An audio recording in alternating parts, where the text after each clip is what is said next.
Radio, your station for up-to-the-minute news and intelligent, interactive, and engaging conversations. 96.9 FM. The views and opinions of the hosts and guests are their own and do not necessarily reflect the views of the management and staff of Guardian Radio. Yeah, it's time to empower, educate, and encourage all women to motivate you through whatever you've been going through. We can talk about it. We ain't passing no judgment. So don't be ashamed. It's all the same. Stay in your lane. Your lane. It's whatever your real life looks like. Stay in your lane. Come out the dark and don't be ashamed. Your lane. Let's have a conversation on what we face every day. Tune into your lane talk show. It makes us feel good just to know we're not alone. No more will we feel isolated and cast aside. I want you to come out the dark. Just don't be afraid of your heart. So don't be ashamed. It's all the same. Stay in your lane. Your lane. It's whatever your real life looks like. Stay in your lane. Come out the dark and don't be ashamed. Your lane. Let's have a conversation on what we face every day. It's your lane talk show with Coach Trish, Hanna.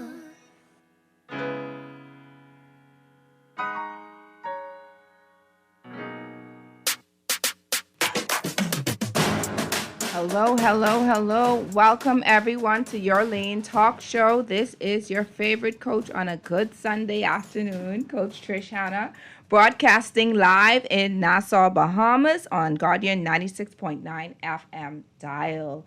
I am so excited about today's show. Y'all don't understand. I'm just so excited. But before I even get all that hype, for those who are joining us for the first time, welcome, welcome, welcome. Your Lane Talk Show's mission is to educate, encourage, and empower women of all ages in spirit, soul, and body. But of course, we always welcome our men to tune in and chime in as well. Men, you're always, always welcome. In fact, you're so welcome that this show is dedicated to you.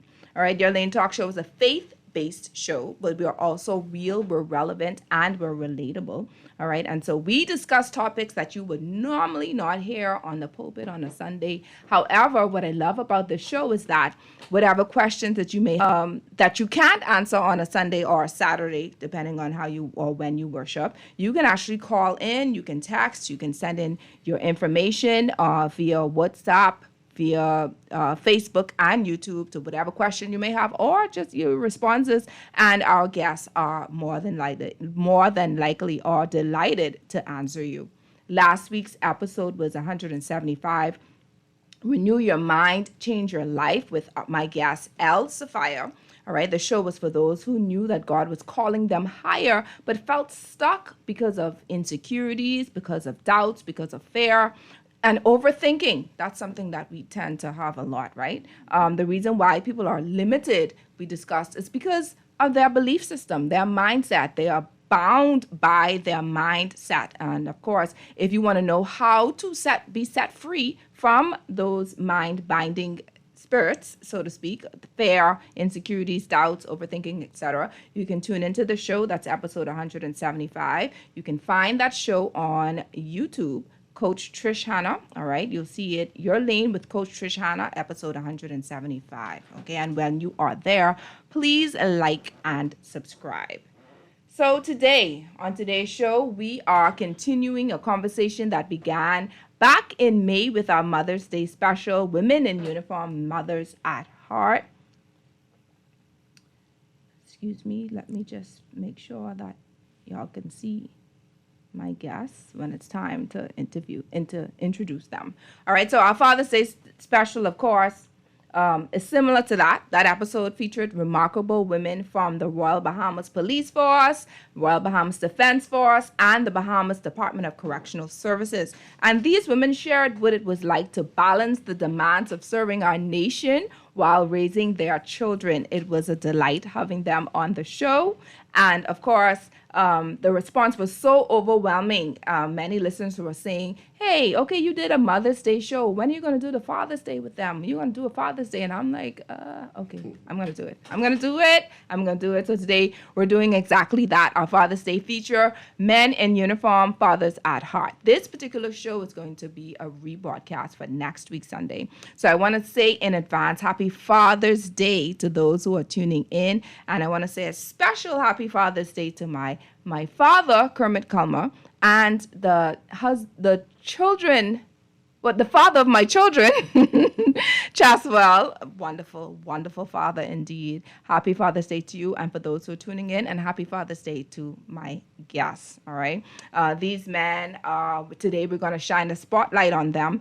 These men who wear the uniform but also carry the responsibility of being fathers, mentors, providers, protectors, and role models. We often see the officer, we often see the superintendent, we often see the sergeant, but today we want to see the father. And I did share with them, I said, listen now, I know y'all in y'all uniform, some of y'all, and y'all coming in here in y'all capacity, but I want to see the father today. We want to hear about the father in you today. All right, so we're going to put everything else aside. We want to hear about the sacrifices, the challenges, the missed moments. We want to hear about the lessons learned and the grace required to serve both family and country today. Once again, we're featuring representatives from the Royal Bahamas Police Force, the Royal Bahamas Defense Force, and the Bahamas Department of Correctional Services to mirror our Mother's Day discussion that we had in May. And while today's focus is on these three agencies, I have to put my little disclaimer in here because I heard it the first time and I'm going to say it again. This is not the last conversation for law enforcement officers. Next time, Lord's willing, we will look forward to including mothers and fathers serving in other essential areas such as the immigration, customs, etc. Okay, because you also play a vital role. We also want to hear your voice. But today's focus, of course, is just for these three for now. Yeah. All right. And let me remind you, this is not just a show you listen to. This is a conversation you can be a part of. You can call in, you can text, you can comment live and engage with us and our guests. There are lots of ways that we can be heard today. You can tune into Guardian 96.9 FM radio dial, channel 969 on cable, BTC Flow channel 612, the Guardian Radio app for Android or Apple, on the website www.guardiantalkradio.com, on Facebook, Your Lane Life Coaching, or on YouTube, Your Lane with Coach Trish Hanna. Your Lane with Coach Trish Hanna at 76. Men in Uniform, Fathers at Heart is brought to you by John Shoe Store and Accessories, Tropical Gyros, Your Lane Life Coaching, the Children's Dream Journal, available at All Seasons Book and Gift Center in Palmdale or on Amazon, Thompson, Saul, Del Monte, and Airwick. We're also brought to you by Commonwealth Bank and 242 Media Connect. Now, for those who don't know what 242 Media Connect is, listen, the voices are there, the stories are there, the talent is there. All right, 242 Media Connect is your go-to space to connect media and message across the Bahamas. Whether you need a guest or you are the guest, this platform is for you. Don't miss out. Go to Facebook, search 242 Media Connect, and get connected today. Let's elevate the conversation. So for those who are listening, if you want to call in or comment about anything, I think there's a question that I have available if you want to answer, and it is, what is one lesson your father taught you that still impacts your life today? What is one lesson your father taught you that still impacts your life today? If we have time, I may ask my guest that question too.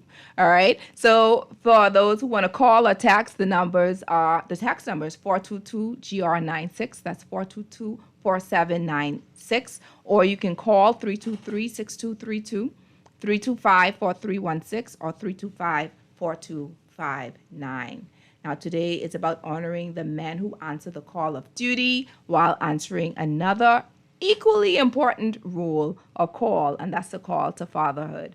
I want to thank Commissioner of Police Ms. Shanta Knowles and staff, Commissioner of Bahamas Department of Correctional Services, Mr. Don Clare and staff, and the Commodore of the Royal Bahamas Defense Force, Mr. Lloyd Moxie and staff, for making this show possible. I want to also thank our guests for receiving and accepting the invitation. And without further ado, I'm going to go ahead and introduce them to you. I'm going to start off with Superintendent Leonard Ramsey. Superintendent Leonard Ramsey is of the Royal Bahamas Police Force, a proud husband and father of 2 daughters. He has dedicated 29 years to law enforcement. He currently serves as Deputy of the Public Affairs and Communications Department and is pursuing a doctorate in business administration. Superintendent Ramsey is passionate about family and believes that fathers are the foundation of strong families and communities. We have our next guest from the Royal Bahamas Defense Force is Captain Shawn Adderley, a husband, father of 2, attorney, ordained minister, and career military officer with 34 years of service. He currently serves as Staff Officer of Legal Affairs and has represented the Bahamas both regionally and internationally throughout his distinguished career. His commitment to service, leadership, faith, and family has earned him numerous awards and commendations. And finally, our third guest is Reverend Angelo Rolle of the Bahamas Department of Correctional Services. An ordained minister, corrections sergeant, and assistant chaplain, he is responsible for managing maximum security operations while providing spiritual guidance and support. Married to his wife Samoon for 19 years, Reverend Rolle is a devoted family man who is passionate about faith, service, and helping others reach their God-given potential. Welcome to Your Lane Talk Show, gentlemen, and once again, happy Father's Day to you in advance. Thank you so much. Thank you. Thank you. I'm excited. I'm going to start with Superintendent Leonard, only because, yes, I may be a little biased today, and that's okay. All from the Royal Bahamas Police Force. Sir, how are you? I'm great. It's happy to be That's here. good. It's happy. I'm happy to have you on board. And as a police officer, you spend your career protecting the public. And how has becoming a father changed the way you view your responsibility to protect? Well, it's not easy. Let me first say that. What I've learned over the years is that after working for 8+ hours, you have to delete. Once you leave work, you have to delete. You cannot take the mindset of the gruesome scenes you would have seen during the day back home. You have to adjust back as you reach to your house door and adjust back to the father that your kids know you to be. And I guess set aside that military or semi-military conduct and make the adjustment. So as far as protecting, do you find yourself to be overprotective because of what you've seen on the streets? Yes. My oldest daughter, she's an adult now, and every morning I get up 4 a.m. to prepare the crime brief for the media. And you see the reports. We know what happens in our country. And every day she gets a stern warning. Maybe she's listening now. I sometimes send her the prayer that says she could be cognizant of the fact that you don't just go park up to the beach. You don't do this or that. You have to be careful. You have to be aware of your surroundings at all times. Before you reach home, you need to look in your rear view mirror to see if anyone is following you.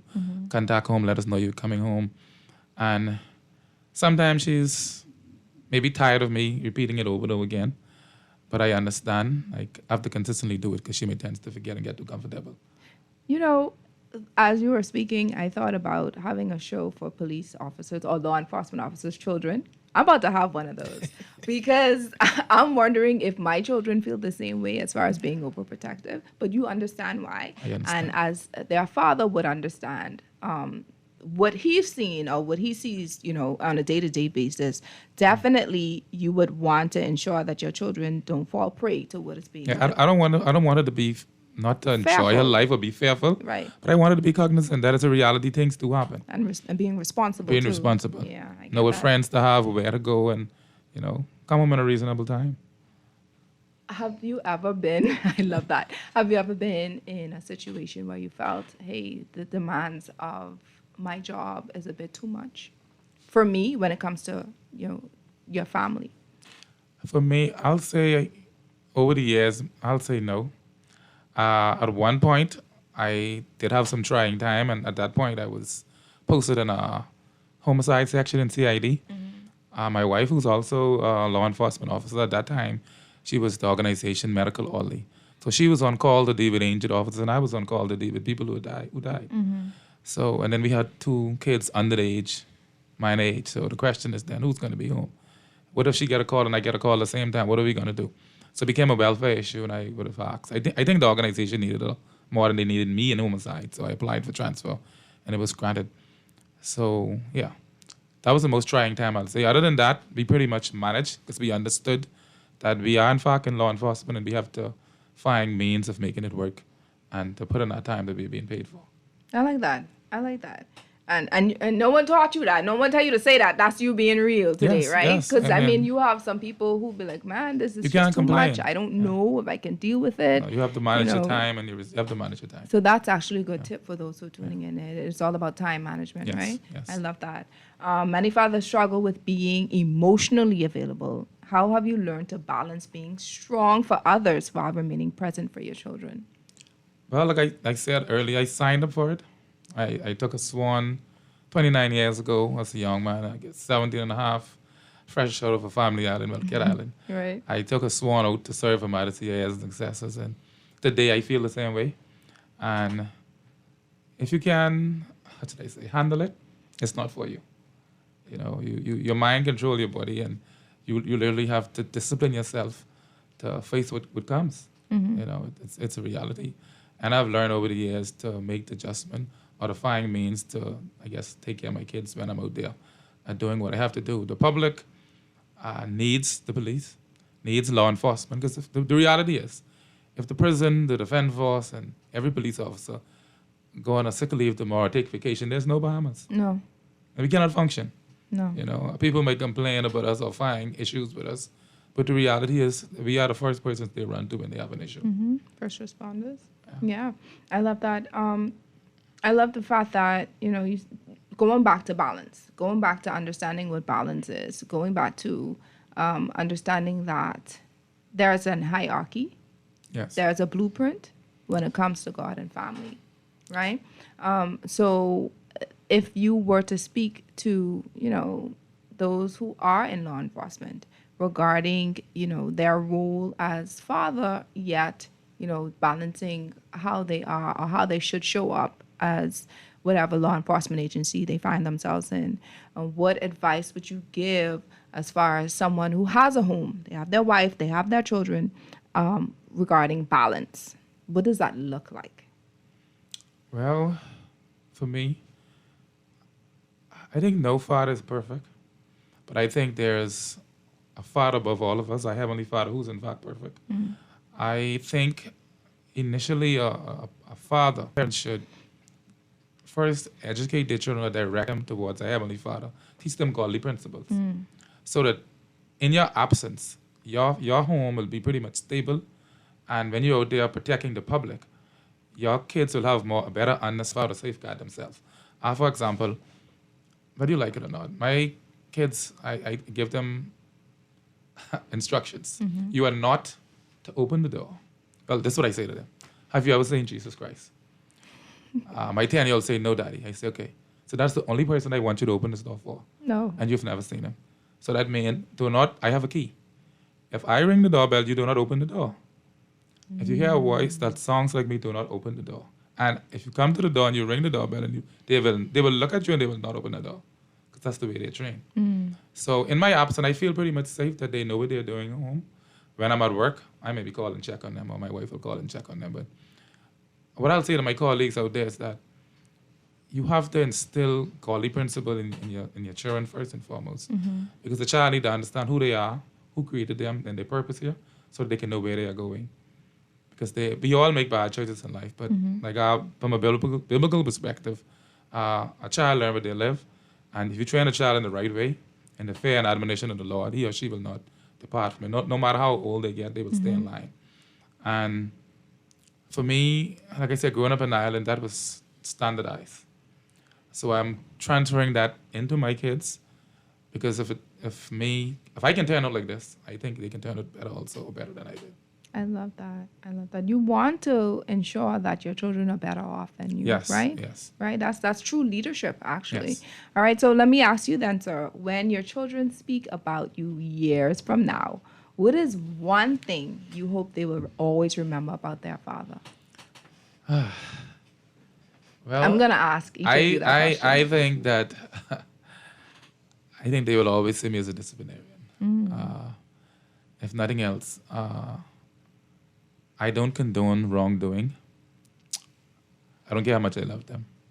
If they're wrong, they're wrong. I believe in standing for what is right, and no matter what it costs. I think they'll remember me as a disciplinarian. Sometimes they don't like to be disciplined, and maybe don't like the way I do it. But I think that's what they remember me for. And I'm always there. They cannot say that their dad wasn't always. I'm always there. I love that. You're present. I'm present. I love When I'm that. not at work, I'm home. I am not a person. Well, I don't. While I might have male friends or whatever, I'm not the person who hang out. You're not gonna see me nowhere. I maybe Not go in to the food. clubs, but No. playing dominoes after work. Those days are past. This year I'll be completing 20 years of marriage. I maybe in a year time, I find myself maybe what I consider to be that type of lifestyle, maybe once a year, but just Kid Island Regatta. Other than that, I'm from work home, and for all those hours, I'm always there with them. You know. All right. Well, thank you so much for that. I'm going to come back to you, but I want to make sure I get everyone covered first because this could be long. So we're gonna thank you for that. We're gonna now turn this over to Reverend Angelo Rolle. All right, he's from the Bahamas Department of Correctional Services, and of course, Sir Reverend Rolle, working in corrections exposes you to the consequences of many life choices. Right? How has that influenced the way you guide and mentor your children? Well, when I look at my occupation, the career that God has entrusted in me, and I would like to say a happy Father's Day to my commissioner, Mr. Don Clare, and all of the officers and civilian staff at the Bahamas Department of Correctional Services who go out and do a yeoman's job every single day, not knowing when or if they will ever return back to their family. I want to wish you a happy Father's Day. When I look at the clients that we have at the Bahamas Department of Correctional Services, and I see so many missteps, misguidance from their lifestyle or from their parenting, it brings me to mind how fortunate I was to have a father like my father who's deceased, a very strong disciplinarian from rural town Exuma. And those traits would have helped me and mold me into the person that I am today. My journey into the Bahamas Department of Correctional Services is not one that I set out to have on the onset of my life. It has been guided. And so when I look at the opportunities that I have and all of the other correctional officers may have, shape and guide those who may run afoul of the law, and even to see the mistakes that they would have made, it brings us to recollection or to mind to help us to understand how fortunate we are. One, to probably come from a family background, to have parenting that steered us in the right direction. Two, to not be a victim of the society in which we would have grown up in. Because for me, I grew up in a very violent community in Red Line Acre, Soul Road area, where drug dealing and gang activity, prostitution, all of those were prevalent in my days, to the point where I even dabbled in it as a young teenager. That's how influential that community was. And to know that I see so many young men who were not so fortunate to make it out the ghetto, to make it out of those volatile areas, I thank God every day. Because I empathize with most of them and say, that could have been me in C4. That could have been me in D1. That could have been me in maximum security as an inmate. Had it not been for God and good fatherly and motherly parenting, that could have been me incarcerated, because I made mistakes in my life, you know, and I believe that all of us have sinned and fallen short of His glory, the glory of God. And so I count my blessings every day. I thank God for good guidance, good leadership, and so fortunate. Unfortunately, those who are incarcerated did not get the break Right. that I was afforded. Well, I'm grateful that you got the break, because now you are able to help others and mentor others along the way. Even in seeing those who are in C1 and all those other, right? Honestly, like, how has that helped you with the way that you raise your children? It helps me tremendously, because I can have two birds eye view. One, I lived in the community. I lived the life, and secondly, I see the ramification of one falling prey to that lifestyle with those who are incarcerated. I see young men sentenced because of crime they would have committed to 50 years, 56 years, 60 years, double life sentence, 10 years. All of these are time wasted and away from their loved ones, you know. And let me hasten to say that even as law enforcement officers, Royal Bahamas Police Force, Defense Force, correctional officers, we are not doing shifts alone. Our families do the shift with us. Yeah. So I want to really highlight our family for putting up with all of the long hours, the nights that we are not home, that we are safeguarding our country, our beloved country, the Bahamas, that we love. And so when I see young men deprived from the comfort of laying in their own bed, being able to go places as a free man, all of that was taken away from them. And I could relate that to my son. And I tell him, listen, and just as Superintendent said, I am a strong disciplinarian, because I think I'm almost an addict. Yeah, because it's out of love, because I don't want to see my son. I get it. I want you to share. I want you to share that. Go ahead. I don't want to have to walk the cell block and see him in a cell. And so therefore, I let him know all of the privileges that he has now afforded to him, his freedom to go where he please, to wear what he wants to wear, to eat what you want to eat, to have a cool drink out the refrigerator. These luxuries can be taken away from you if you hang with the wrong crowd. This is what you tell him. Yes. Yeah. You may not be bad, but the people that you hang out with may have bad intention, or the person who might be after your friend who you're with, or potentially, if they can't get you, if they can't get him, they get you. Yeah. And so I let him know all of the jail stories or whatever have you, in terms of why and how persons may have gone afoul, and other persons may have been harmed of their negligence, or because of association that they may have hanged with them. And many persons who are incarcerated are there because they hang out with the wrong crowd. Yeah. Yeah, I love that. And that actually answers my question with, like, what are your conversations when dealing? You only have one child? Two. Two children, right? Do you have a son and a daughter? Well, they man and woman now.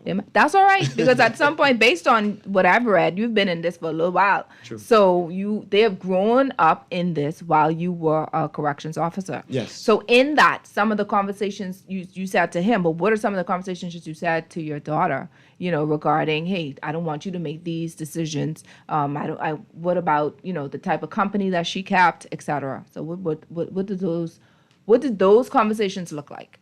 Let me help someone out there in radio land. When I met my wife, I met my wife with a 6-year-old and a 9-year-old. The son was 6 and the daughter was 9. And when my wife and I got married, and just as superintendent, I'll be celebrating 20 years of marital bliss. All right. On the 8th of July. Okay. And so I met my wife, thank you so much, with 2 children, and coming in as the stepfather. I already had that disciplinarian mindset because I watched my father parented his children, and he was a strong disciplinarian. And so coming from that military background as well, I would often try to watch what they listen to or hear, or things that they are reading, companies that they are keeping. If they are secret friends, my wife and I, we would always want to know, who is it that you're hanging with? What are their character traits? And stuff like that. And we would warn them of keeping or hanging out with bad company and the damage that it can bring to their lives or to her life. And so we were very dogmatic on that consciousness to them, to let them know that whatever company you hang out with, that is what your character trait or behavioral pattern will follow after. And so that was one of the things that we instilled in both of them. It reminds me of the scripture that says, do not be deceived. Evil character corrupts good morals. Good company, good Yes. morals. So it's like evil company corrupts good character. Yes. Yeah, so I said that correctly. So it's like, yes, you may think that you're the leader, and you could just do whatever you want to do and nobody can influence you. But you be around them long enough. You can start flying like them, or you can start perking like a chicken like them. You have a choice, and so that is important for those who are tuning in. It's imperative, fathers and of course mothers who are tuning in, to ensure that your children are aware of the company that they keep. Of course, we don't want to see them in cell block number 7 or any, or of any of those. Honestly, now I'm playing, but I'm being quite serious on any of those things because of your lack of discipline. And so far, I've been hearing discipline is the word of the day, which is vital because you have a lot of parents who believe in just purchasing items for their children and just letting them do whatever they want to do. We see that in churches. We see that in the airports. We see that in different stores where the children just say whatever they want to say and just have tantrums on the ground, and the fathers be like, come, let's go, and they pick them up, right? And so it's very rare to find these days men who understand the importance of discipline, and most importantly, men who understand the importance of being present. So we are going to take a break real quick, and after a break, we'll be able to hear from our captain. I can't wait to hear what he has to say regarding this. But before, I didn't ask that question. The question real quick that I want to ask you, Reverend Rolle, is when your children look back on your life, what is one thing you hope they will always remember about their father? Oh, that he was a strong disciplinarian. He was very watchful of everything that we did, everything that we say, and even down to the clothing that we wear. And so I believe that whenever you step out, you represent who your parents are. It shows you're brought up. See, and so therefore, whenever either one of my children step out the house, I want them to be able to step out with good morals, good manners, and respect that will take them through the world as it did for me. If you hadn't said that you were a stepfather, no one would have known, because you started off talking so about my children.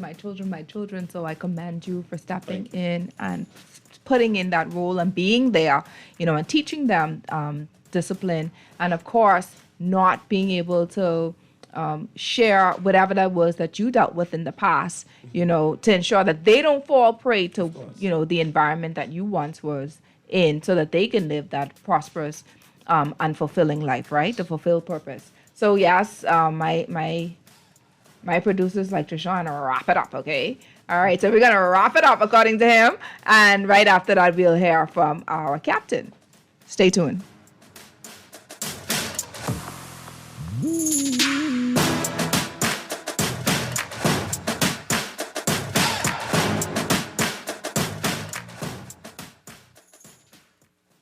At the heart of every great meal is a simple yet powerful idea: Quality. At Del Monte, we are committed to cultivating quality, growing the freshest, most nutritious vegetables, fruits, and tomatoes for your family. With non-GMO ingredients and BPA-free packaging, you can trust that every can is packed with goodness. So whether it's a quick snack or a hearty family dinner, Del Monte brings wholesome flavor to your table. Look for it in your favorite food store. Del Monte, fresh taste, smart choices. Distributed by Thompson Trading. John Shoes and Accessories is your one-stop shop for all your footwear needs. You will find what you're looking for among the growing collection of classic and trendy styles with new arrivals every week. John's covers the whole family and has great prices, helpful and friendly customer service. Your experience shopping with us will be time well spent. Shop with us online at www.johnshoes.com. John's also now carries small home appliances. So come on into John's, located on Rosetta Street in Palmdale and Carmichael Road West. John's, we put fashion at your feet. Tired of banks forcing you to use technology to bank the way they want you to? Your convenience is important. So no matter what your banking needs, Commonwealth Bank's friendly staff are always available in branch for that personal one-on-one service. But when you choose technology, our online and mobile banking app offers you state-of-the-art functionality. The choice is yours. Commonwealth Bank. Bank the way you want. You need to turn up the volume. This message is for you. Where are you in your dream business? Have you published your book as yet? Do you feel fulfilled in life? Need help with time management? Or perhaps a breakthrough in your marriage? I believe we can help. At Your Lane Life Coaching, our professional team will help you discover what you really want and take you from where you are to your desired outcome in your life or marriage. Fulfilling your goals is important to us. Call us today at 376-8689 or visit our website at www.yourlanelifecoaching.com. Your Lane Life Coaching, discovering pathways to progress.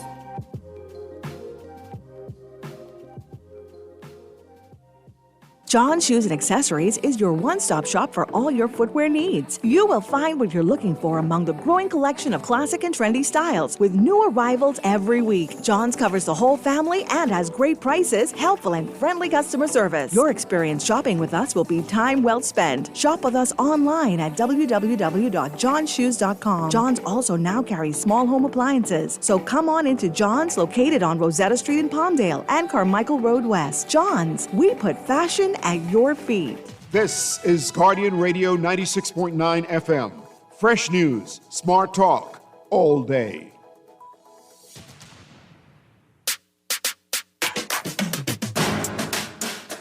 Hello, welcome back to Your Lane Talk Show with your coach Trish Hanna. This is episode 176, Men in Uniform, Fathers at Heart, where we have with us Superintendent Leonard Ramsey. I don't know what happened to me just now. I had a little fit. I don't know. Reverend Angelo Rolle, he's a correction sergeant. And we have Captain Shawn L. Adderley, all right, from the Royal Bahamas Defense Force. Superintendent Ramsey is from the Royal Bahamas Police Force. Okay, and so we were basically talking about, for those who are just tuning in, the word for the day just thus far is discipline.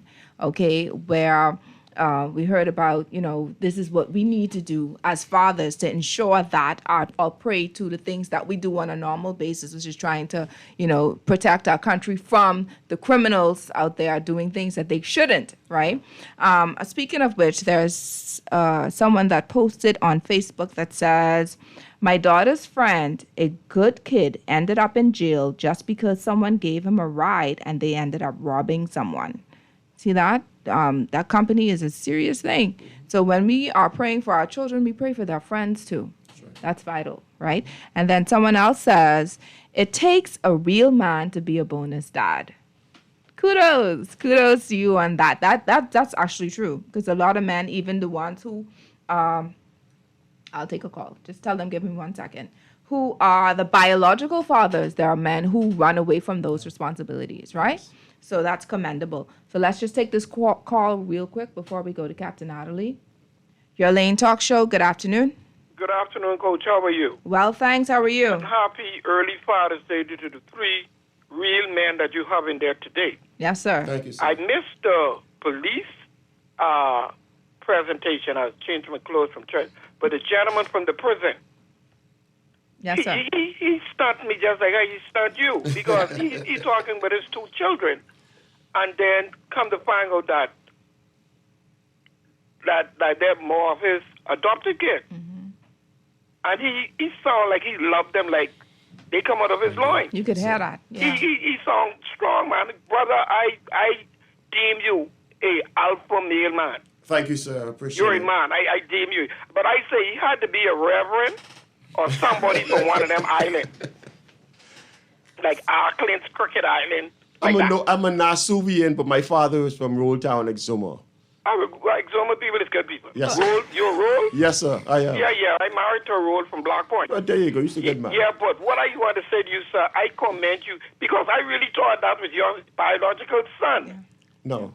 So when you married their mom, if you don't mind telling me, how old were they? Jason, my son, he was 6 years of age, and the daughter, she was 9 years of age. So when I married the mother, I married them. But you have like that. Everybody comes at once. So I mean, at that age, they must have known their dad or something. Most definitely, both of them knew their father. But I slipped right in and I took on the role of the father in the home. But let me ask you something, sir.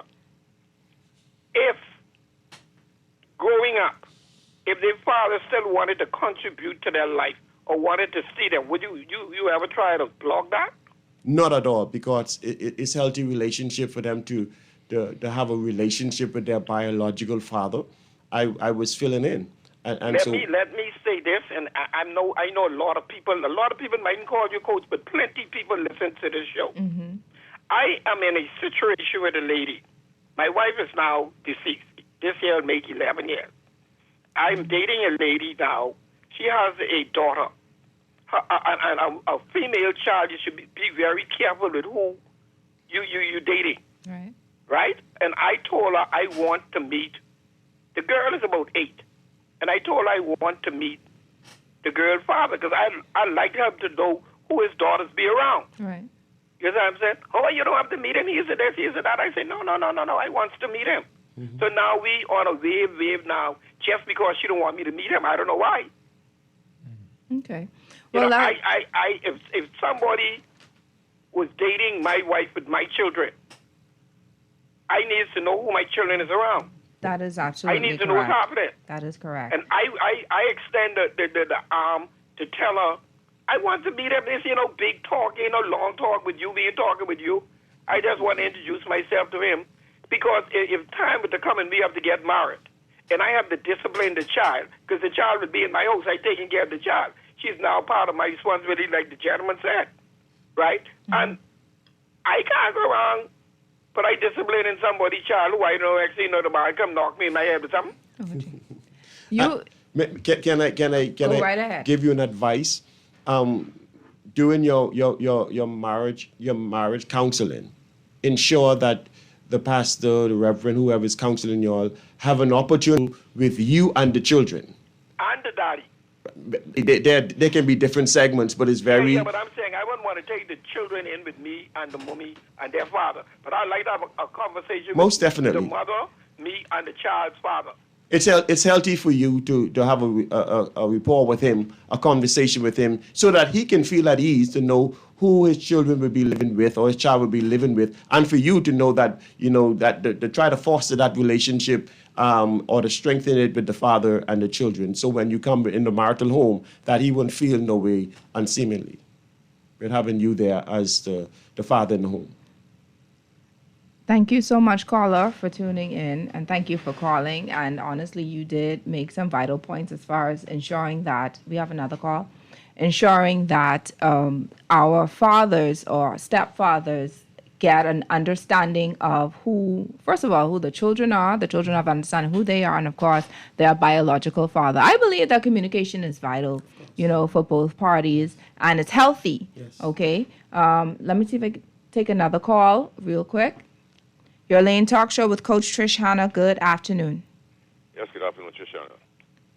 The Good first time calling the show is very unusual for me to call on Sunday because I just happen to be in my shop on a Sunday. But To me, all of those scenarios you guys are talking about, I've been in all of them throughout my life, versus a stepdad, et cetera, et cetera. But I'm trying to be natural and sincere as how it felt because I've had experienced it, okay?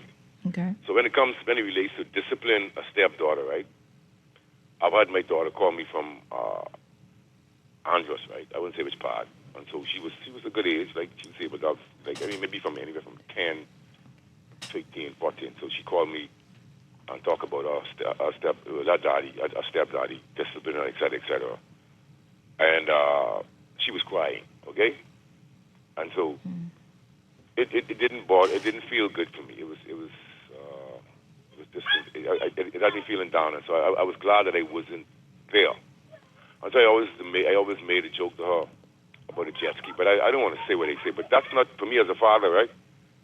Me, and I have stepdaughters, and I ain't disciplining them. That's what they daddy to do. I just me.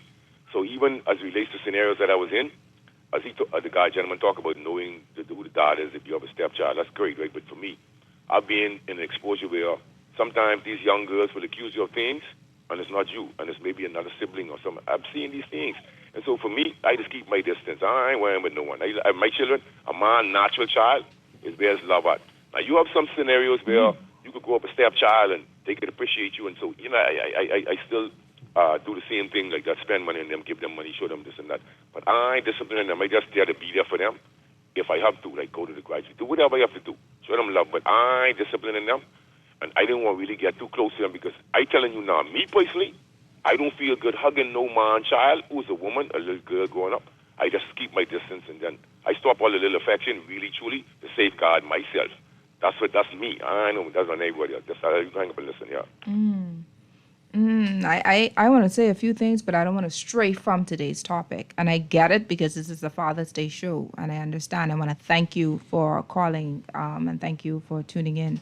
I'm going to ask Reverend Adderley, Reverend Rolle, to share briefly, because we still have to go to Captain Adderley, your response from this caller, and then we're going to move on. And caller, to be honest with you, you have given me another idea. We're going to talk about step parents.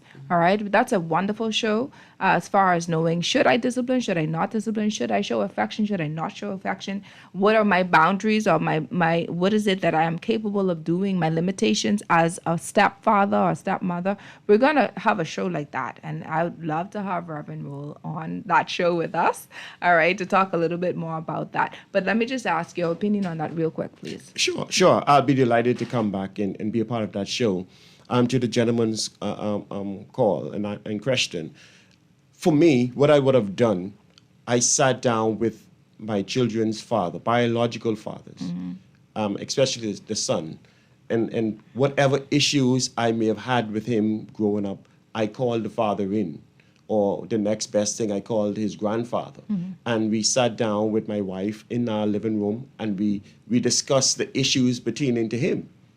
And so that rapport, that communication was open. And so but if someone got burned before, I could understand the withdrawal of the affection. It's understandable. But I would like to advocate or to promote the stepfather to have a communication with the biological father, because you would want to have some level from the father once they see your approach, once they understand and come to a realization that their children is going to be in the care of you within the home. And I would have been given the okay. Listen, Angelo, do what you got to do with him. You want the best for him. I want the best for him, and so you have my consent to do whatever type of discipline. It was never no spanking or whatever. Just being forceful in my position. Time to come in, what you should watch, what you should listen to, company you should keep. So I safeguarded him in that vein. And whenever there was a deviation or stepping away from the guidelines I laid in the home, I would call the father and listen, talk to him, XYZ, and the relationship was seamless. Yeah. And they would always would say, listen, you're doing a great job with my son, XYZ, I appreciate you, XYZ. So you got to keep that relationship and that communication open. Yes. So that when anything happens, the child wouldn't be able to run to the father or to the parent or someone else and say, listen, this is what happened and this is what transpired. No, I'm going to call him in your presence, and we're going to have a discussion. We're going to talk about it. Together. Yeah, and it makes the whole relationship healthy. I love that. Now listen, okay, someone says, even sometimes when they grow big and will tell you ain't their daddy biologically. Okay, so we ain't straying, and I can't go. And that's fine. That ain't in the child's life if she beating around. Okay, I have to read that later. All right, sorry, I don't mean to. I know this is Father's Day show, but let me just get Captain Adderley, and then whatever happens after that, that's on us. All right, Captain Adderley, thank you once again for joining us. We know that military service often requires tremendous sacrifice. All right, we had your colleague on the show that's talking about how she had to go out to sea for like months, weeks at a time or whatever have you. What has been one of the greatest sacrifices you've had to make as a father while serving your country? Well, good afternoon, Trish. Good afternoon, Bahamas. Good afternoon to my colleagues and fellow guests on your show this afternoon. And I, too, would like to extend a happy Father's Day in advance to my father, as well as to all the men who I serve along with, who I've had the privilege to serve along with in the Royal Bahamas Defense Force, and of course to all the men in the Commonwealth of the Bahamas. So one of the greatest challenges that I would have had as a father,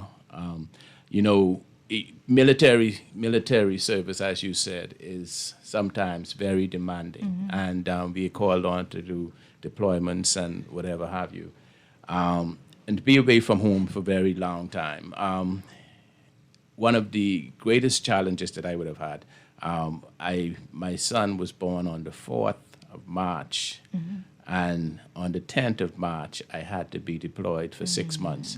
And so, that was a challenge for me. So I got to see my son for 10 days, and then I was gone for the next 6 months. When I saw him, he was half my size, but and you asked me this question, and I when we had the conversation, I said I really don't have a challenge, and when I say I don't have a challenge, it's because I have a good wife. My wife has always been there to support me. She is also in law enforcement, and so she has always been there to support me. She understands the demands of military service, and a lot of persons do not understand that when you hire Shawn Adderley, or you hire Mr. Ramsey, or you hire Mr. Rolle, but then you get the entire family that comes along with that. Okay, and you are familiar with that. I understand. Okay, and so that has been my experience. So during the times, since then, have you been on deployments? Oh yes. Or in their young age?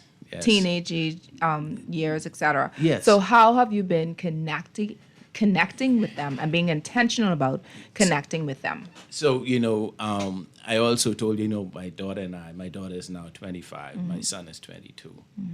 My daughter said to me, Daddy, you miss a lot of my birthdays and all that, and of course, I was like, boy, that ain't the way I remember it, but that's a story. That's our life. That's our life. Yeah. But one of the things that I do, when I'm with them, I am with them.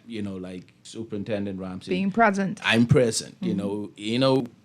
I ain't hanging out with no boys. I ain't partying. I with my children. And persons, my wife will tell you, hey, if he ain't home, he the work.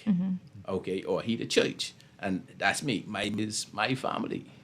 I love that. I hope the men, listen here, y'all, please go and share the word, share the live, tell them tune in, because this is important. I don't want to stray too much because I do want to have a chance to speak myself. But you know how many men out there, how many mothers out there, and let me just say this, how many mothers and how many children are complaining that their fathers are not present. Oh yeah. All right, because they think that their job is paramount, that it's the first thing that they would want to do and the only thing that they would want to do, and then whatever happens after, that's on them. You understand? How many? I can't take a call right now. Not now. Let me just get him and then we can go from there. Yeah. All right. So caller, thank you for trying to tune in, but let me just get Captain out, and then after my questions, if we have any other time, we can actually receive calls, okay? Men, there are women too.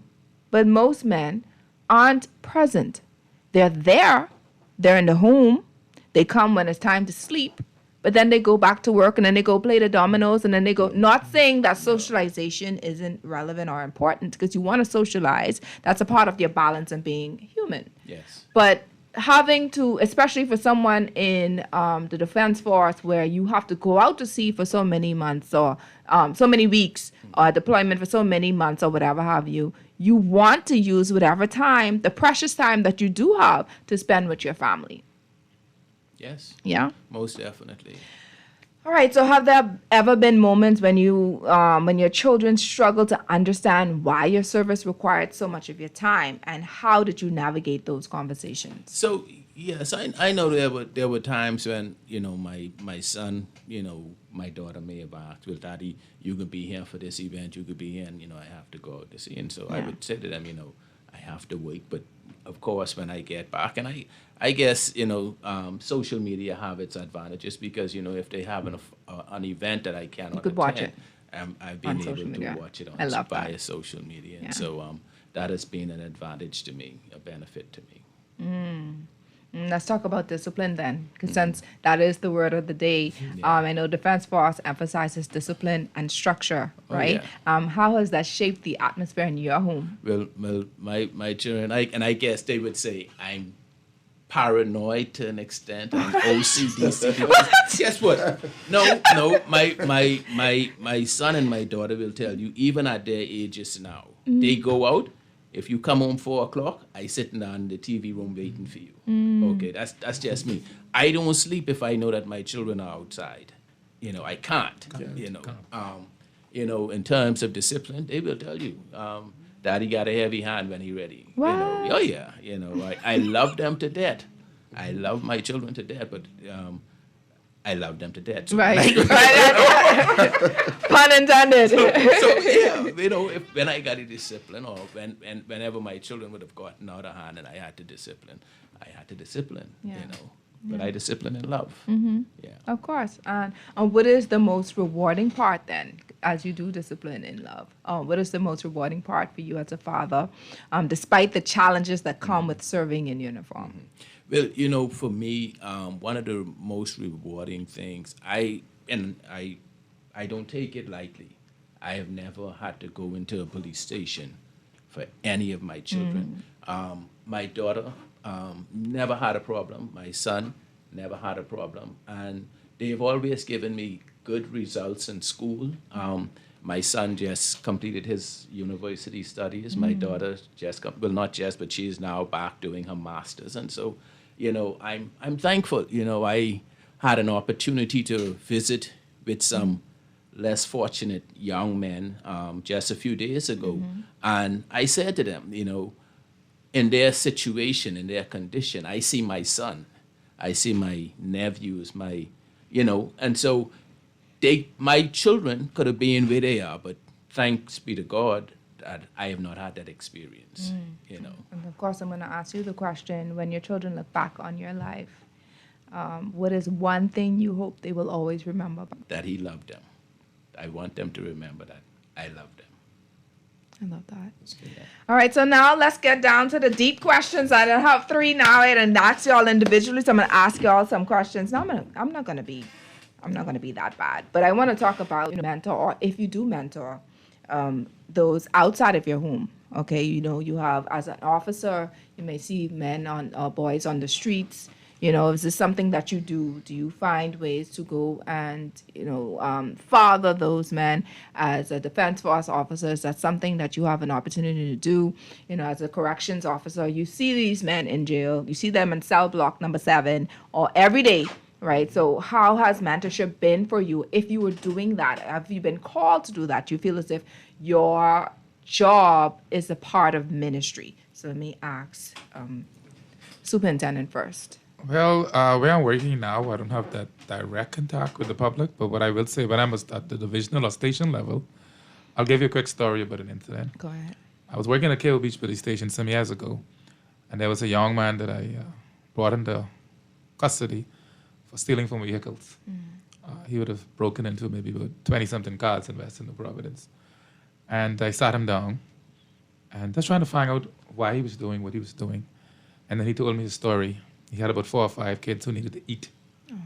And he tried to, because of his past record, he tried to apply for jobs, and once he got a police record, that was it. No one want to hire you with his record. So he did plead guilty. He went to prison. I said, when you come to prison, come back to Kill Beach Police Station and see me. And because of working in law enforcement, I get to know a lot of business owners. Yeah. And I got him a job at a gas station. He got the job, and while working at the gas station, I said, if this is not sufficient for you to do, try to do something else. I said, why don't you, with your first or second salary, the phone cards was then selling on the side of the streets. He purchased a stack of phone cards, and he started selling phone cards. And years later, I saw him. He's doing very well. So for me, that was some form of gratification. And most of the young men that I tried to mentor during my tenure, maybe family members, and I've seen them change over the years and acquire different personal assets for themselves. Because me, myself, I honestly didn't have a father figure. And I have decided with myself, I'm going to be the best father that I can be. Yeah. And I've seen some of my own family members who maybe have a father, but the things that I've learned from being in policing, no one have taught them. So I've sat them down, taught them, and I've seen them accomplish things faster than older men in my family because they listen. So it's a lot of men just want someone to talk to. And I honestly can say that if Sarge or Rev here, he can confirm this. I really believe that there are any men, or very few men, that come to the prison to check on their kids. You're right. They're just females. Are you serious? Whenever persons are arrested in custody, only women come to the station or girlfriends. Yeah. There's one incident years ago, and I learned from this incident. I was working at Central Police Station. I was a young officer. And this young man, something which you said a while ago, keeping bad company. I think there was a Burger King at the foot of the bridge years ago. And he, along with these other 2 chaps, robbed Burger King. He was pretty much green and immature, so he got caught. They brought him to Central Station, and his father came there. From his appearance, I could tell that he was some, I guess, big-time person in society. And he said, officer, I just want to see my son. I want to ask him one simple question. So I went into the cell block. I took his son out. I can look at him, see he's a gentleman young boy who maybe went to private school, clean cut. Brought him into our charge room. And his father said, son, I want to ask you one question. Did I do my job as a father? He said, yes, daddy. Did I send you to the best school? Yes, daddy. So why did you do what you did? He's keeping back. And he said, okay. He said, just how you got into the problem, you get out of it. Thank you, officers. Have a good day. And he left the station. Now, to be honest with you, I am that kind of person too. If I have, I know you don't believe me, I'm a disciplinarian. If I have done all I can to raise you properly, I've educated you, you're now off age, and you choose to make your own decision, you have to stand on your 2 legs. And when he left that station, I learned from that example. And I said to myself, and I always tell my oldest daughter now, because a younger one, and if she's listening, I keep saying it over and over again, me and my wife have taught you well. If the police ever stop you, you have no reason to tell no lies, tell them the truth. If you do something wrong, it wasn't your fault, I will stand by you. But if you blatantly do anything that is wrong, and you tell them you're a Ramsey, do not tell them that you are related to me. Because I have a standard. Do not tell them that you're related to me. I said, because if you tell them that, because of who I am, and most officers know me, I'm pretty much popular. Yeah. They may decide to give you a break, and you need to be punished. I said, so walk a straight line and represent, like you said a while ago, represent your parents. A child learn what they live. Of course. And As a mother, I know you're like I emotional. feel some kind of way with that, but I understand it because that's the only way you can teach them. If we always allow our children to get by just because of who you know and who our fathers are, then when will they learn? No, they're never going to learn. Okay? Never. So let me ask this question to Captain as well. I'm going to ask you, I forgot the question I asked you. Captain Adderley, what I asked you. What was the question? You remember? You mean about the challenges? Yeah. No, that was not the question. No, the question I asked is, have you had opportunities to mentor those outside, of your home, those on the streets, etc.? Maybe, people, Haitian immigrants, any illegal immigrants or whatever have you on the boats? I don't know. Well, yes, I have had numerous opportunities. And, one of the things that I've experienced right there within the organization, we have a lot of young men and women who come into the organization, and they come from homes where they have not experienced father figures, and they have not had persons to sit down and mentor and counsel them, and so that has been. Sometimes I find myself in that role, to the point where I have persons, young men and women walking up to me and saying, "Hey, Daddy, how you doing?" Wow. And I'm like, "Hey, be careful now." Yeah. If my That don't wife sound walks- right. you know, You don't get no problem. I won't get no problem. No. I've had persons within my organization who look up to me as that father figure, who look up to me as that mentor. Yes. And so yes, I've had opportunities even within my church. There were times when I participated in we had a youth program some years ago. We used to call it Kingdom. It was for young boys. It was a group that we started within our church, Kingdom Troops, and I was one of the leaders in it. And today I see some of the young men who were part of that, and they still look up to me and they, "Hey, Reverend Ad, do you remember when you all used to have us back down there in the back of the church, and you all used to be carrying us down by the base and all that, But and we, because of where my church is situated, we often find too that we have a lot of persons from the inner city who come there and they need that guidance, that direction, and so I've had that opportunity. I love that. I love the fact that people can remember, because they say children don't really remember what you say. They do. You make them feel. They remember how you make them feel. Yeah. The fact that you stood there and you helped and you assisted them with whatever issues they may be facing as a mentor, they understood that, hey, there is someone else out there who care about my well-being, and that's so important. Let me just read some of the messages here on social media. Thanking God he gave us amazing men.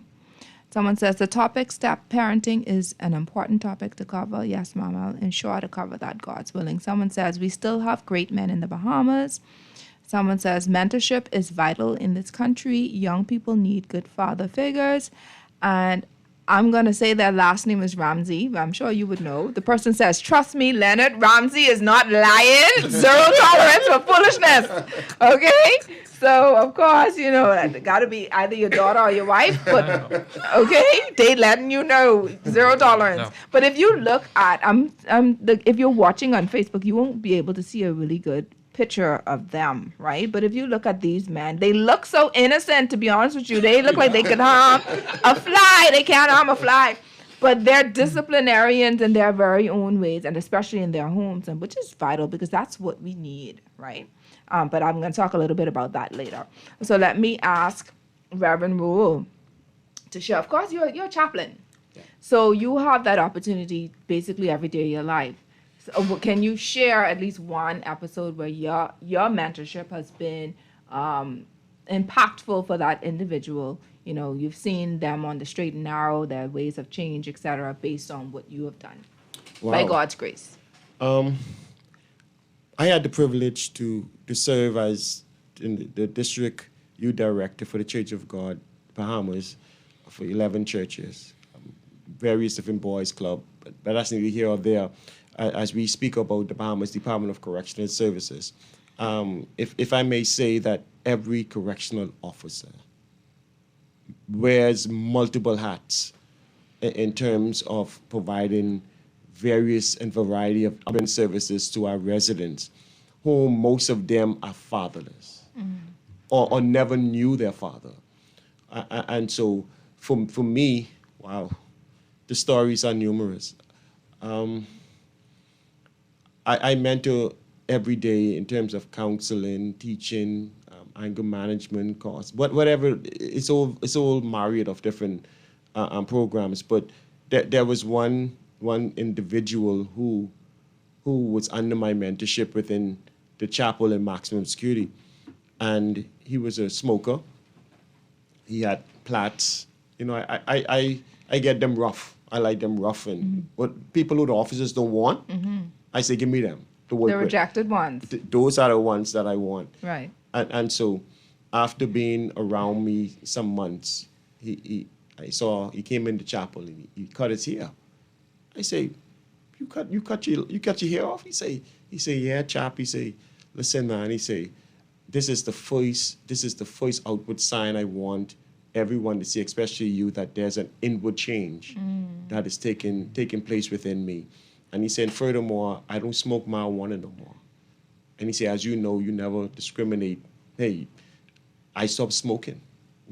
I stopped smoking because I am taking heed to what you have been conveying to me, and that really touched me deeply, to know that out of the 1,000, out of the one came back, like the one leper came back from the 10 and said thank you. And so I've had many stories like that, but that one, because I would have seen the transformation in his life, and I am thankful for being in a position to mentor. Anytime I walk into maximum security and the inmates see me, they say, "Have no fear. The chaplain's here." I was like, me?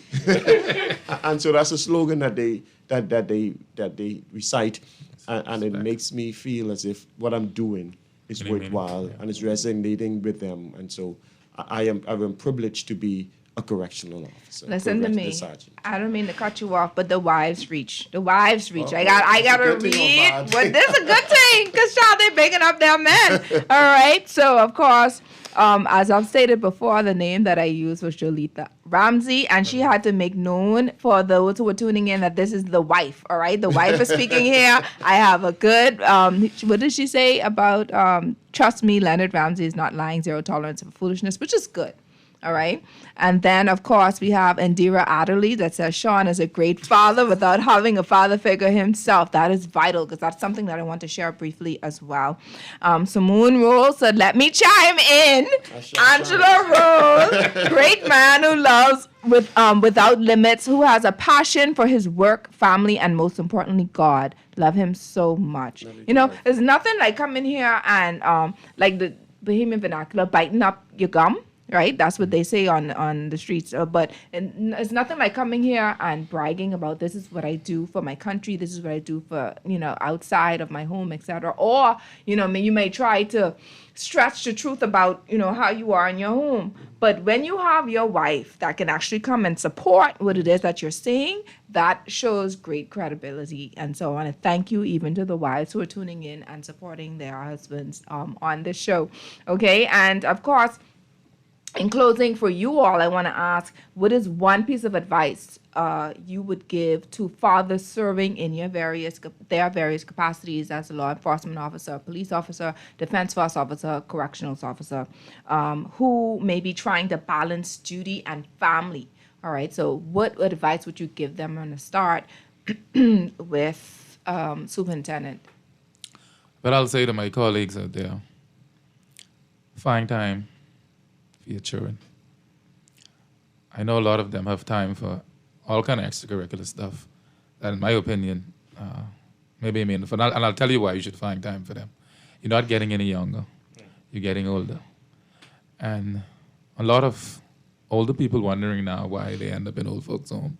The kids don't want to take care of them because you didn't take care of them. You're absent. You have a lot of absent fathers. Take care of your children so when you get old, they will take care of you. Do not waste all your money gallivanting, spending on extracurricular stuff. Invest in your children. Make sure they're educated and they can be able to stand against anyone and function properly. I'm listening to Mr. Adderley next to me.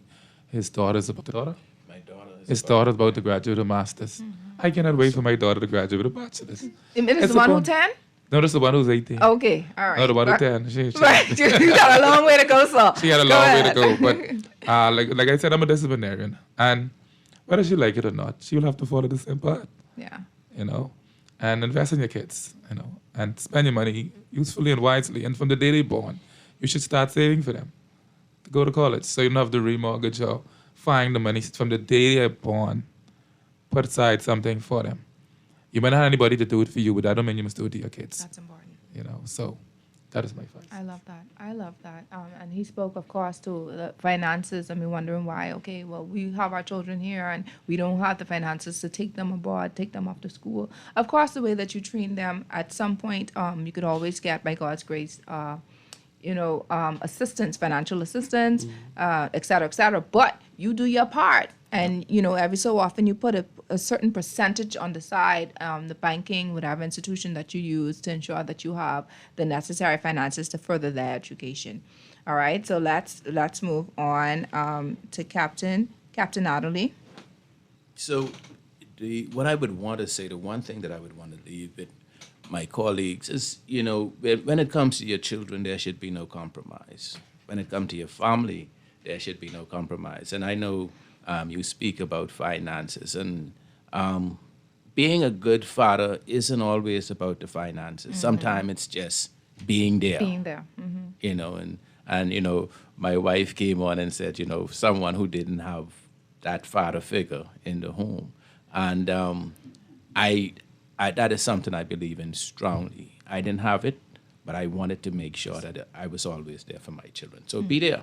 No excuse. No excuse. No excuse. And that's something that I hear on the streets as well. You hear, well, my father didn't do it. I didn't have a father. That gives you no excuse. God has granted you grace and blessings to have a child so that you can pour out what you did not have and steward your children well. So don't let the fact that nobody was there for you be an excuse as to what you should be doing as a man.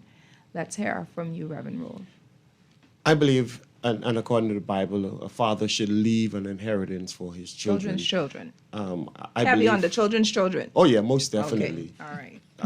Your children are your greatest investment. Mm-hmm. Blessed is the man whose quivers are full, whose house is filled with children, because they are going to be the ones. I believe Superintendent Ramsey would have mentioned it. Take care of your children. We are getting older, and so you would want more for them than what you were afforded to. If you can afford it, and give them the best opportunity for good education. Do a savings account, even if it's $20 a week, $50 a month. Put it aside for your child or your children. So when they become of age or college level, what it is that they would have is what you would have saved for them. And I would like to also leave with my colleague, de-escalate before leaving work. Do not take the pressure of work home, because I needed a great adjustment. When I first entered the workforce in the prison, they put me straight in maximum security in the West. And so it's such a high temperature environment. You speak at such a high level all day. You go home and you speak to that, to what I do that, and she's like, you're in home, you're in the work, relax. Leave that outside. Wow, I'm in the work for sure. And so I had to learn over time to de-escalate, either take a long drive, the coastal drive home, find soothing music on the way home, try not to take work home, because it could lead to some abuse, alcohol, drugs, whatever it might be. And so I would like to instill that, or to echo that, to depressurize yourself before you leave, you reach home, and so that, and be present with your child. You may not have the financial means, but at least you'll be able to see your son or your daughter running around and they calling you daddy. At least they can have a vivid memory that dad was there always for me. So your child's or your children's life. I love that. I want to also share that your children are watching you. Yes. So for those who are tuning in, they're not only listening to what you say at home, they're watching how you treat people in public, how you handle conflict to their mother. Y'all ladies, you know how to put that one in, right? And how you carry yourself in the community. Your example is often your greatest lesson, all right? You want your children to, when they're older and they find their life partners, to say, I want to be like my dad. I want to find a wife that is like my mom. I want to treat my wife the way that I watched my dad treated my mom. You don't want to have them say, oh, well, I didn't like how my dad treated my mom, and so I don't want to be like that. Or to continue what you've been doing, the way that you've been acting and how you've been responding in the home into their homes, right? Another thing is that dealing with young men in our streets is not always about correction and the, how should I put it? The hard loving, that it's not all about that all the time. Sometimes he needs connection. Connection is vital. Not every boy needs something to be rough or someone to be rough with him. If he wanted roughness, he could stay on the streets. Okay, and I'm saying this to the law enforcement officers now. I know that there's a time for everything, and I'm please forgive me because I don't want to get in. Like my husband was telling me, you are no police. I ain't no police, right? But I want to say that sometimes, not all the time, but there are times when you may hear God say, don't do it like that. You know what I mean? Just be a little gentle with him. Listen to him. Hear him out. Let him vent on you for a second. Because you never know what these men are going through, these boys are going through, right? So it's not about, come here, boy, and roughing up all the time. You don't have to do that all the time. Some men learn differently. Some men would receive, the love that you give them, and then change because of that. The advice that you give them and change because of that. Never underestimate the power of mentorship. Okay, you may not be the biological father of every young man you encounter, but you can still be a father figure. You can still guide, encourage, and inspire. So see your job as a ministry. Yes. That may sound a bit off for those who may think otherwise, because you're like, hey, this is not a ministry, just my job, this is what I do, it's my 9 to 5, But see it as a ministry, especially for those who know Christ and know the love of Christ, especially for those who haven't had a father figure in their lives. How would you feel, or how did you feel during that time? Who was there for you? Who changed you? Who helped you? Who was there for you? Who mentored you when your biological father wasn't there? Can you make the difference in that person's life? Yeah? And there may be men that you may never, ever see them ever again in life, but you imparted or deposited a seed for them. That's why I call it a ministry, because you sow, somebody else water, and God gives the increase. Yes. Yeah? And then, of course, my final thing is to remember that fatherhood is bigger than providing financially. I think Captain Adderley said that, or a Reverend Rolle also said that. It's about being there and being present, as Superintendent Ramsey stated in his initial response. Okay, and then specifically, we understand that God gave us a hierarchy. As I've stated earlier, he gave us a blueprint of being, for you all, being father figures in the home, which means it's him, it's your wife, your children, and then your job. Okay, and then everything else follows, the ministries, everything else after that. Now, if I'm wrong, let me know, because I see y'all giving me the eye. Okay, and that's how it should be. So when we understand that hierarchy, when we understand that blueprint, then are we able to deal with our children in our homes. So we don't have to necessarily worry about them being on cell block. I can stick on the cell block. Cell block number 5. Okay, and then my final point, because I said that was the final, but I have to say this is very important. Don't be afraid to ask for wisdom. Firstly, from God. Ask God to teach you how to be a father, especially if you know that you didn't have that at home, or if you did have it at home and you realize that it didn't really necessarily work for you. Ask him for wisdom. Okay, this is a new set. This is the seed that you have allowed me to steward, whether it be biologically or, by stepfather, stepmother, whomever. Well, stepfather. Okay?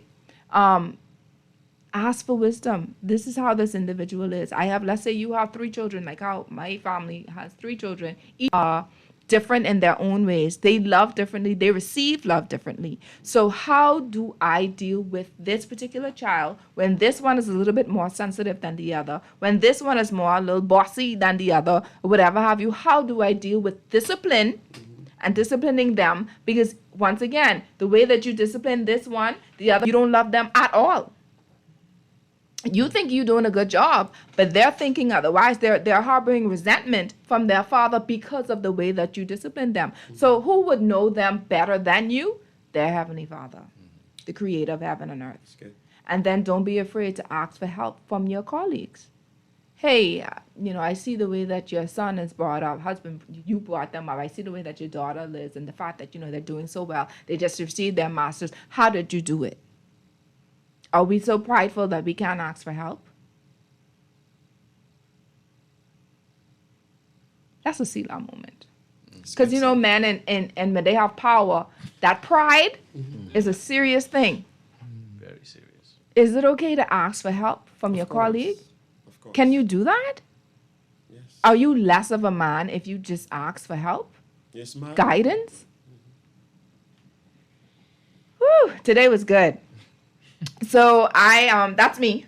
That's what I wanted to say. Now that listen here, this text messaging thing been blowing up. I did promise that if you want to call, we have a few minutes. If you want to make a call, and the conversation is based, or your question or statement is based on today's show and what we're referring to, you can give us a call at 323-6232, 325-4316, or 325-4259. All right. Let me first of all read some of these inputs on Facebook. Questions to the officer: why do you think males are not joining the great law enforcement department? I'm not certain if I want them to answer that today. That will be on another call. Y'all know Mrs. Ramsey said Leonard Ramsey is a great husband, father, and provider, loyal to his profession and great mentor to both men and women. He calls our girls aorta and vena cava. I am the heart pump. That's the heart. The okay, yes, I got that after. And then someone says, amen to the desecration before leaving work. It is a must. Okay. All right, so let me go to the text. Not always, but it's true. I say this: we don't need effeminate men mentoring our children. Mentoring a stepdaughter and stepson are totally different. I spoke only a stepdaughter as a stepfather. I don't understand that. But okay. All right. So once again, we are going to have a show like that. All right. So your comments, of course, we accept them and we will ensure that they have been read, or you can call in when we have that show about step parenting. Okay. So we have 5 minutes left.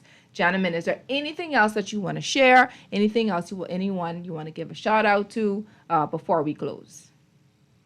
Well, if I may, Yes, I sir. just want to say special thanks to Commander Defense Force Commodore Floyd Moxie for consenting to me being here today. And I should have said that at the start, but I just want to say thanks. And once again, happy Father's Day to all the men of the Royal Bahamas Defense Force. Absolutely. And I Anything too would else? like to say thanks to my esteemed commissioner, Chantal Emily Knowles, for selecting me. I was elated. You know, it's a very large volume of men across the Bahamas, and to choose me was a bonus. And I too would like to extend Happy Father's Day to the fathers from the salty lake of Great Inagua to the pine forests of Grand Bahama. Happy Father's Day to all of you, and may God continue to bless you going out and coming in. Amen. I am blessed to have a great commissioner, Mr. Don Clare, a great deputy commissioner, Ms. Bernadette Thompson Murray, and a great head chaplain at the Right Honorable William Thompson. And I want to echo million thanks to my commissioner for allowing me to be here on this show to represent the fine institution of the Bahamas Department of Correctional Services, and to wish every single father on the compound, civilian and officer, a happy Father's Day, and to all of the men in the Commonwealth of the Bahamas, and to my lovely sunshine out there. Behind every good man, there's a good woman. On the side of, sir. Oh, yeah, most definitely. Okay. And so I want to just say thank you for her support over the years, supporting me in my career.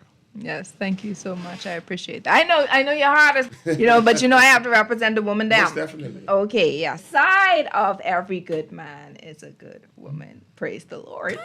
Today's show, episode 176, Men in Uniform, Fathers at Heart, has been brought to you by John Shoe Store and Accessories. Your Lane Life Coaching, of course, for all your life coaching and relationship coaching needs, you can go to www.yourlanelifecoaching.com to schedule a free consultation. All right, we're also brought to you by the Children's Dream Journal, available now at All Seasons Book and Gift Center in Palmdale or on Amazon. For those who don't know what the Children's Dream Journal is, it's a journal where children between the ages of 3 to about 11 can go in, and whatever dreams that they may have, they may not be able to articulate it, they can draw it, they can write their dreams out if they can. And if they can't write yet, of course, the parents would ask the child, okay, what is it that you dreamt last night, etc. The parent will write on their behalf. And you have an opportunity to see or hear what your child or children may be experiencing during the night hours. It's a very, very imperative thing because, of course, the enemy tries to snatch everything and anything that he possibly can in our dreams. Everything is spiritual. Okay. And of course, God also imparts wisdom, strength, understanding, correction, prophetic things in our dreams as well, blessings, etc. So even when God shows who he is in our children's dreams, we're able to get that and hold on to it. Not only hold on to it, but pray over it until that comes into fruition. So we have the enemy who's trying to distort and steal, kill, and destroy, where we tear down, dismantle, disrupt those plans. And then we have God, where we accept what it is that he has concerning our children. So that book gives you an opportunity for the children to draw and write. And also we have some information in there for various symbols of the dream, so you can actually read it and pray about it and ask Holy Spirit, okay, this is what you're referring to, this is what this means, so you can interpret it. And of course it gives you a better insight about what dreams are, where they come from, and the various types that is given to us as human beings. Okay, we're also brought to you by Lysol, Del Monte, and Airwick, all distributed by Thompson Trading. Thank you so much, Thompson Trading. We're brought to you by Commonwealth Bank. And lastly, we're brought to you by 242 Media Connect. All right. So what we're doing next week is we're using the same episode, and we're going to have it as a rebroadcast next week, just to honor our fathers for Father's Day. And in closing, I want to thank once again our Commissioner of Police, Ms. Shanta Knowles, and staff, Commissioner of Bahamas Department of Correctional Services, Mr. Don Clare, and staff, and the Commodore of the Royal Bahamas Defense Force, Mr. Floyd Moxie, and staff. You all have been tremendous. You've helped me with the first show, and of course, you did not disappoint this time. And I can tell you, handpicked. You were all handpicked from the mother's show to the father's show. Y'all were handpicked from your superiors. So I know it's been an honor. And it's been a privilege, and I am grateful, and I am honored to have you on the show. You've added so much value, so much wisdom, so much insight. Thank you for being a part of Your Lane Talk Show. All right, thank you so much for those who've been tuning in for the first time, and of course to my continued listeners. Please continue to tune in. You can go on Your Lane Life Coaching on YouTube for more great shows. And once again, while you're there, please like and subscribe. Once again, I am Coach Trish Hanna. We are on air every Sunday at 3:30 p.m. For those who be like, I never have a this show. Yeah. Every Sunday, 3:30 p.m. on Guardian Radio 96.9 FM. I pray that you were all empowered, educated, and encouraged today to stay in your lane. Happy Father's Day to my male listeners who are tuning in. Until next time, happy Sunday, everybody.